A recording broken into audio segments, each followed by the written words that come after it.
बिस्मिल्लाहिर्रहमानिर्रहीम। पाक गिरजन education system Nankana साहब, प्रोफेसर मोहम्मद आसम हीद आपसे मुखातब हैं। जो स्टूडेंट कैसे हैं आप? आज हम लोग सेकेंड ईयर के लेक्चर नंबर 3 स्टार्ट कर रहे हैं, जिसमें हम आज डिस्कस करेंगे how would you create edit compile link and execute C programs. How would you create compile link execute C program, discuss briefly. Dear students, ये हमारी बुक्स का एक अहम क्वेश्चन है, लॉन्ग क्वेश्चन है जो पेपर में मोस्टली आता है। इसके जो स्टेप्स हैं इसको एक सीक्वेंस में लिखना पड़ेगा। अगर आप सारा क्वेश्चन भी सही लिख देंगे, अगर इसके स्टेप्स आगे पीछे लिख देंगे, सारा क्वेश्चन गलत हो जाएगा। इसका सीक्वेंस कैसे, हम कैसे प्रोग्राम को किस तरतीब में प्रोग्राम को डेवलप करेंगे, उसका एक प्रोसीजर दिया गया है। A process to create, edit, compile, link and execute a C program is as follow। इसके 5 स्टेप्स होते हैं प्रोग्राम को क्रिएट करने के लिए। डियर स्टूडेंट्स, पहला स्टेप जो होता है वो creating and editing a C programs होता है। यानी पहले स्टेप में हम क्या काम करते हैं, सी प्रोग्राम को बनाते हैं, ठीक है, और उसमें मॉडिफिकेशन कर रहे होते हैं। सेकंड स्टेप जो होता है हमारा सेविंग ए सी प्रोग्राम्स। थर्ड स्टेप्स होता है कंपाइलिंग ए सी प्रोग्राम। फोर्थ स्टेप जो हमारा होता है वो कंपाइल लिंकिंग ए सी प्रोग्राम। और लास्ट स्टेप जो होता है फाइनल जो होता है वो एग्जीक्यूटिंग ए सी प्रोग्राम्स होता है। जब हम प्रोग्राम को बना रहे होते हैं डियर स्टूडेंट्स, हम अपने इस स्टेप्स को फॉलो करेंगे। अगर हम फॉलो नहीं करेंगे तो हमारा सारा क्वेश्चन गलत हो जाएगा।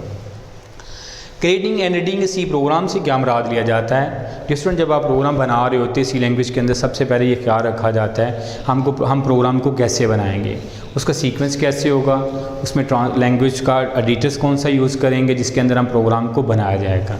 इसके लिए क्या होता है, creating a C and editing a C program के अंदर the process of writing a C program known as editings. ऐसा प्रोसेस जिसमें आप सी प्रोग्राम को बनाते हैं वो क्या कहलाता है, हमारे पास एडिटिंग कहलाता है।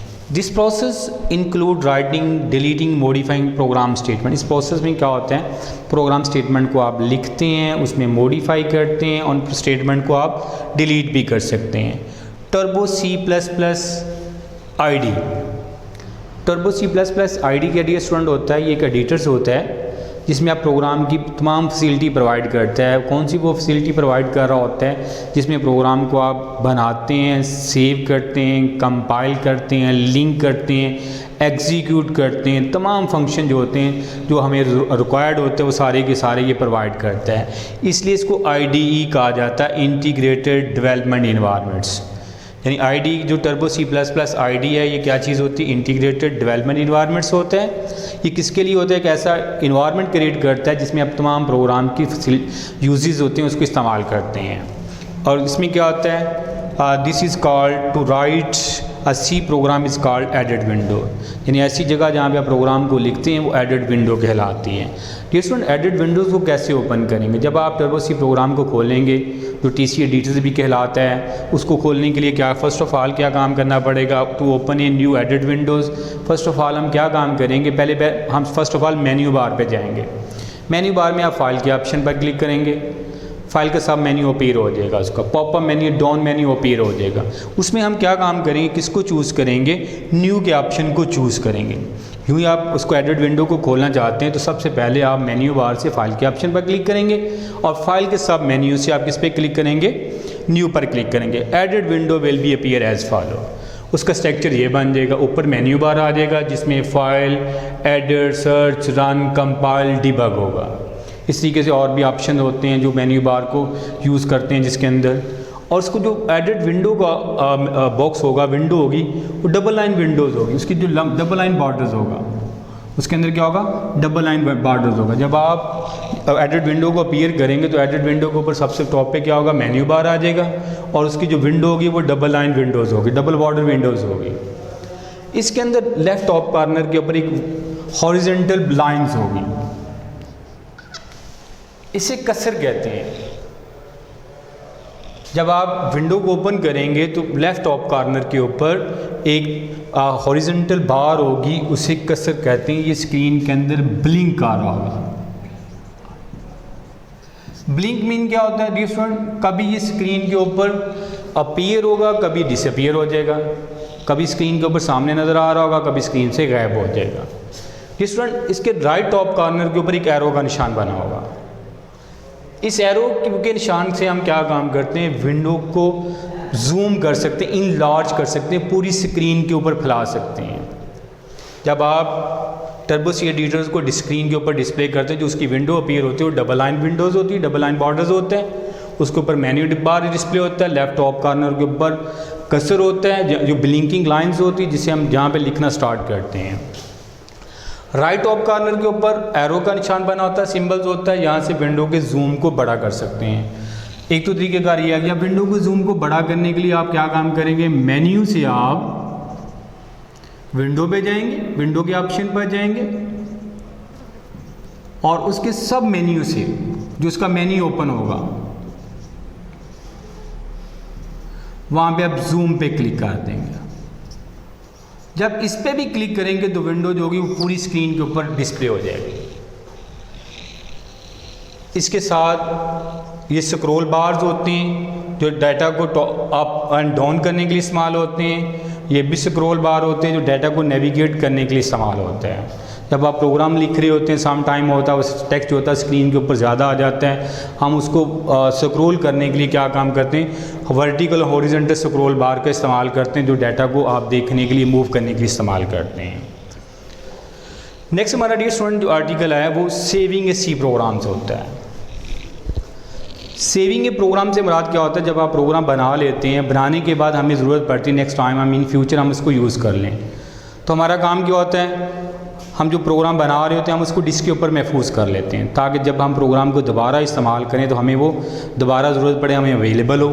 उसके लिए क्या होगा, the process storing a program on disk known as a saving. ऐसा प्रोसेस, ऐसा मरहला जिसमें आप प्रोग्राम को डिस्क के ऊपर हार्ड सेकेंडरी स्टोरेज के ऊपर महफूज करते हैं, वो स्टोरिंग कहलाता है। मक्खी अड्डे से प्रोग्राम को सेव करने के लिए डिस्क के ऊपर प्रोग्राम किस लिए सेव किया जाता है, ताकि डिस्क के ऊपर बार बार उसको रिपीट किया जाए, दोबारा ज़रूरत पड़े आप उसको इस्तेमाल कर सकते हो। इसमें प्रोसीजर क्या होता है, किस तरीके से आप डिस्क के ऊपर महफूज करते हैं, जो हम प्रोग्राम बनाते हैं उसको डिस्क के ऊपर महफूज करने के लिए आप क्या काम करेंगे, फाइल से सेव के ऑप्शन पर जाएंगे, फाइल से सेव के ऑप्शन, सबसे पहले फाइल पे क्लिक करेंगे और उसके बाद सेव पे क्लिक करेंगे, या कीबोर्ड से F2 प्रेस कर देंगे। कीबोर्ड से क्या काम करेंगे, F2 प्रेस करेंगे। जब कीबोर्ड से F2 प्रेस करेंगे तो सेव एज का dialog box will be appear on the screen, ये स्क्रीन के ऊपर अपीयर हो जाएगा। साथ ही यूँ ही आप फाइल पे जाएंगे, फाइल मेन्यू बार पे से सेव पे क्लिक करेंगे या कीबोर्ड से F2 प्रेस करेंगे तो सेव एज का डायलॉग बॉक्स स्क्रीन के ऊपर अपीयर हो जाएगा। जब डायलॉग बॉक्स अपीयर होगा उसमें बाय डिफ़ॉल्ट नेम पहले से अपीयर हो रहा होगा, उसमें बाय डिफ़ॉल्ट नेम कौन सा अपीयर होगा उस बॉक्स के अंदर, बाय डिफ़ॉल्ट जो नेम होगा उसके अंदर अपीयर होगा no name dot CCP appear हो रहा होगा। डिफरेंट जहाँ भी आप बात करते हैं, जो TC एडिटर्स होता है इसमें दो तरह के प्रोग्राम्स को बनाया जाता है। TC एडिटर्स होता है उसमें दो तरह के प्रोग्राम बनाए जाते हैं, उसमें C के प्रोग्राम भी बनाए जाते हैं और C++ के भी। ये एडिटर दो तरह की फैसिलिटी प्रोवाइड कर रहा होता है, यानी टर्बो सी एडिटर जो होता है ये दो तरह की फैसिलिटी प्रोवाइड करता है। इसमें आप दो तरह के प्रोग्राम बनाते हैं, C के भी बनाते हैं और C++ के भी हैं। जब हम प्रोग्राम C के अंदर बनाते हैं, जब आप फाइल का नाम रखेंगे तो उसके साथ .c एक्सटेंशन देंगे, इसलिए .c एक्सटेंशन देंगे, यानी C प्रोग्राम के अंदर जो प्रोग्राम बना होता है .c एक्सटेंशन के साथ होता है, जो C++ प्रोग्राम बना होता है उसकी .cpp एक्सटेंशन होती है। जब आप प्रोग्राम के अंदर डायलॉग बॉक्स ओपन होता है उसमें ऑलरेडी अपीयर होता है .cpp एक्सटेंशन के साथ। तो हम लोग यूज़ कर रहे होते हैं TC एडिटर C लैंग्वेज के अंदर, हमें कौन से फीचर चाहिए, ANSI.C के फीचर चाहिए थे। इसके फीचर यूज़ करने के लिए हमें जब प्रोग्राम का नाम लिखेंगे, प्रोग्राम को सेव करने के लिए प्रोग्राम का नाम देंगे तो उसके साथ .c देना ज़रूरी होगा। जब आप कैसे देंगे, सपोज कर लें आप प्रोग्राम .c लिख दें, जब प्रोग्राम .c देंगे प्रोग्राम का नाम टाइप होगा, उसके बाद पाथ देंगे, लोकेशन देंगे। अगर आप लोकेशन नहीं देते तो बाय डिफ़ॉल्ट डायरेक्टरी जो होती है वो बिन फोल्डर्स होता है, उसमें जाकर आपका डाटा जो होता है, आपका प्रोग्राम जो होता है वो जाकर स्टोर हो जाता है। इसके बाद जब आप प्रोग्राम को आपने क्या फर्स्ट ऑफ ऑल क्या किया, आपने प्रोग्राम को बनाया, उसमें मॉडिफिकेशन की, सेकंड आपका स्टेप क्या था, आपने प्रोग्राम को सेव कर लिया। अब नेक्स्ट क्या काम करेंगे, अब उस प्रोग्राम को आपने जो बनाया था, जो C लैंग्वेज के अंदर जब हम प्रोग्राम बना रहे होते हैं उसकी एक्सटेंशन जो होती है वो .c होती है। हमें पता C जो लैंग्वेज होती है उसका जो प्रोग्राम होता है वो सोर्स कोड कहलाता है, यानी HLLC HLL के अंदर जो प्रोग्राम आप डेवलप करते हैं वो C सोर्स प्रोग्राम कहलाता है। तो कंपाइलिंग का काम होता है, क्या होता है, ये सोर्स प्रोग्राम को ऑब्जेक्ट कोड में तब्दील करता है, सोर्स प्रोग्राम को ऑब्जेक्ट कोड में तब्दील करता है। कैसे होगा? The process converting source code into object code. Compiling क्या काम करता है? ये सोर्स प्रोग्राम को ऑब्जेक्ट कोड में तब्दील करता है। To write a C program is called source. C program में जो प्रोग्राम बना रहे होते हैं वो सोर्स कोड कहलाता है। सोर्स कोड की एक्सटेंशन क्या होती है? वो डॉट सी होती है। कंपाइलर इसको अंडरस्टैंड नहीं करता, डायरेक्टली अंडरस्टैंड नहीं करता। फिर कंपाइलर का काम क्या होता है? सोर्स कोड को ऑब्जेक्ट कोड में तब्दील करना होता है। क्या काम करेगा कंपाइलर? जो आपने सी प्रोग्राम के अंदर प्रोग्राम बनाया होगा वो सोर्स कोड कहलाएगा। उसका हम क्या काम करेंगे डियर स्टूडेंट? उसको ऑब्जेक्ट कोड में तब्दील करेंगे। ऑब्जेक्ट कोड कौन सा होगा? वो मशीन लैंग्वेज के अंदर होगा, जिसको कंप्यूटर डायरेक्ट अंडरस्टैंड कर लेगा। तो लिहाजा क्या काम करेंगे? कंपाइलर सोर्स कोड को ऑब्जेक्ट कोड में तब्दील करता है, एक नई फाइल बना देता है। कौन सी फाइल बनाता है? उसकी एक्सटेंशन क्या आती है? OBJ होती है। ये ट्रांसलेटेड फाइल होती है। कौन सी फाइल ट्रांसलेटेड? जो आपने प्रोग्राम बनाया था प्रोग्राम डॉट सी के साथ। जब आप इसको ट्रांसलेट सक्सेसफुल होती है, एक नई एक्सटेंशन के साथ OBJ एक्सटेंशन के साथ एक नई फाइल क्रिएट हो जाएगी। ये उस वक्त स्टूडेंट क्रिएट होगी जब कंपाइलिंग प्रोसेस सक्सेसफुल हो जाएगा। इन केस अगर आप प्रोग्राम के अंदर कोई स्लाइड मिस्टेक होती है, ग्रामेटिकल मिस्टेक आती है, सिंटैक्स एरर की गलती आती है, तो कंपाइल नहीं होगा। उस वक्त तक बार बार आप रिपीट करते रहेंगे, कंपाइलेशन प्रोसेस को कंप्लीट करते रहेंगे। जब कंपाइलेशन प्रोसेस सक्सेसफुल होगा तो हमारी एक नई फाइल बनेगी OBJ एक्सटेंशन। तो प्रोग्राम को कंपाइल करने के लिए हम क्या यूज़ करेंगे? Alt+F9 यूज़ करेंगे। Alt+F9 कीबोर्ड से प्रेस करेंगे तो प्रोग्राम कंपाइल होगा, एक नई फाइल बना देगा, वो ऑब्जेक्ट फाइल कहलाती है। लास्ट पे हम लोग क्या काम करते हैं? नेक्स्ट आर्टिकल हमारे पास इसी पॉइंट्स है, लिंकिंग ए सी प्रोग्राम। एक हमने फाइल डियर स्टूडेंट बनाई जो सोर्स फाइल कहलाती है। प्रोग्राम को जब ट्रांसलेट किया, एक कंप्यूटर नई और फाइल बना दी जो उसकी ट्रांसलेटेड फाइल थी, उसकी एक्सटेंशन OBJ होगी। उसके बाद हम क्या काम करेंगे? ऑब्जेक्ट फाइल जो बनाएंगे उसको हम लाइब्रेरी के साथ लिंक करेंगे। यूं ही लाइब्रेरी प्रोसेस सक्सेसफुल होता है, एडिशनल फीचर उसमें ऐड हो जाती है। और डियर स्टूडेंट फिर क्या काम करता है? लैंग्वेज क्या काम करती है? एक और फाइल जनरेट कर देती है। वो ऐसी फाइल होगी जो एग्जीक्यूट फाइल होगी, उसको हम डायरेक्ट कंप्यूटर में एग्जीक्यूट कर सकेंगे। उसके लिए क्या काम करें? The process library with object program. वो मतलब जिसमें लाइब्रेरी को आप ऑब्जेक्ट प्रोग्राम के साथ लिंक करते हैं, वो लिंकिंग कहलाते हैं। अब लिंकिंग प्रोसेस के अंदर क्या होता है? लिंकिंग प्रोसेस जब एग्जीक्यूट होता है, उसको लिंकिंग सक्सेसफुल होती है, तो एक नई फाइल एक्सटेंशन के साथ बनती है, EXE एक्सटेंशन के साथ। कब होगा? जब लिंकिंग प्रोसेस सक्सेसफुल होगा। अगर वो सपोज कर लेंगे, अगर लिंकिंग प्रोसेस के दरमियान आप उस लाइब्रेरी के साथ लिंक कर रहे हैं जो पहले से मौजूद ही नहीं है, तो लिंकर क्या काम करेगा? एरर मैसेज को जनरेट कर देगा। उस वक्त तक आपकी EXE फाइल नहीं बनेगी जब तक लिंकिंग प्रोसेस सक्सेसफुल नहीं होता। यूं ही लिंकिंग प्रोसेस सक्सेसफुल होगा तो एक नई फाइल बन जाएगी।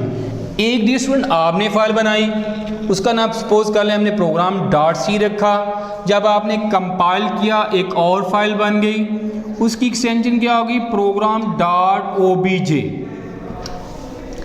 ये कब बनेगी? जब हम उसको कंपाइल करवा देते हैं, कंपाइलेशन सक्सेसफुल हो जाती है। यूं ही कंपाइलेशन सक्सेसफुल हो जाती है, हमारा नेक्स्ट स्टेप जो होता है वो लिंकिंग का होता है। यूं ही आप लिंकिंग करवाते हैं, लिंकिंग प्रोसेस भी सक्सेसफुल हो जाता है, एक और फाइल कंप्यूटर जनरेट कर देता है, उसकी एक्सटेंशन जो होती है EXE होती है। ये वो फाइल होती है जो EXE फाइल कहलाती है। अब नेक्स्ट है हमारा आर्टिकल है वो एग्जीक्यूटिंग ए सी प्रोग्राम। ये लास्ट स्टेप होता है, लास्ट स्टेज होती है जब आप प्रोग्राम बना लेते हैं, बनाने के बाद आप कंपाइल भी कर लेते हैं, लिंक भी कर लेते हैं, उसके बाद हम प्रोग्राम को वो चलाना होता है।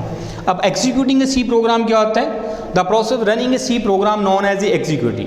वो हमारा जब सी प्रोग्राम को चलाते हैं वो एग्जीक्यूटिंग कहलाते हैं। सी प्रोग्राम को एग्जीक्यूट करने से पहले हमें कंपाइल और लिंक करना कंपल्सरी होगा। अगर लिंकिंग और कंपाइलिंग प्रोसेस सक्सेसफुल होता है उसके बाद हम डियर स्टूडेंट प्रोग्राम फाइल को एग्जीक्यूट करते हैं। अब एग्जीक्यूट करने के लिए फर्स्ट उसका प्रोसीजर क्या होगा? एग्जीक्यूट करने के लिए सबसे पहले उस प्रोग्राम को जो EXE फाइल है उसको मेमोरी में लोड किया जाएगा। डियर जब आप फाइल को सेव करते हैं तो ये फाइल सेकेंडरी स्टोरेज में पड़ी होती है। यूँ ही हम एग्जीक्यूट करना चाहते हैं इस प्रोग्राम्स को, उसको रन करना चाहते हैं, तो सबसे पहले क्या काम करेंगे? हम उस फाइल को सेकेंडरी मेमोरी से मेन मेमोरी में लाएंगे। सेकेंडरी मेमोरी से मेन मेमोरी में वो सॉफ्टवेयर जो सेकेंडरी मेमोरी को मेन मेमोरी में लाता है वो लोडर कहलाता है। वो क्या कहलाता है, लोडर कहलाता है। इसका काम जो होता है वो एक्जी फाइल को मेन मेमोरी में लोड करना होता है लास्ट। उसके बाद लास्ट है हमारे पास, उसको एग्जीक्यूट करने के लिए हम प्रोग्राम के अंदर क्या काम करते हैं, कंट्रोल प्लस F9 का प्रेस करते हैं। यूं ही आप कंट्रोल प्लस F9 प्रेस करते हैं, प्रोग्राम एग्जीक्यूट होता है। एग्जीक्यूट होने के बाद स्क्रीन जो होती है वो फ्लैकर होती है समटाइम्स के लिए। फ्लैकर मीन्स क्या होता है, स्क्रीन का अपीयर और डिसअपीयर होना होता है। स्क्रीन का अपीयर होना और डिसअपीयर होना, जो आउटपुट होती है स्क्रीन के ऊपर नज़र आती है उसके बाद गायब हो जाती है। उस आउटपुट को दोबारा देखने के लिए हम क्या काम करते हैं, Alt प्लस F5 को प्रेस करते हैं, वो स्क्रीन के ऊपर आउटपुट स्क्रीन के ऊपर डिस्प्ले हो जाती है। ये बेटा आज हमारा आज का लास्ट आर्टिकल था जिसमें हमने डिस्कस किया प्रोग्राम को बनाते कैसे हैं, कंपाइल कैसे करते हैं, उसको लिंक कैसे करते हैं और एग्जीक्यूट कैसे करते हैं। अल्लाह हाफिज़ डियर स्टूडेंट्स।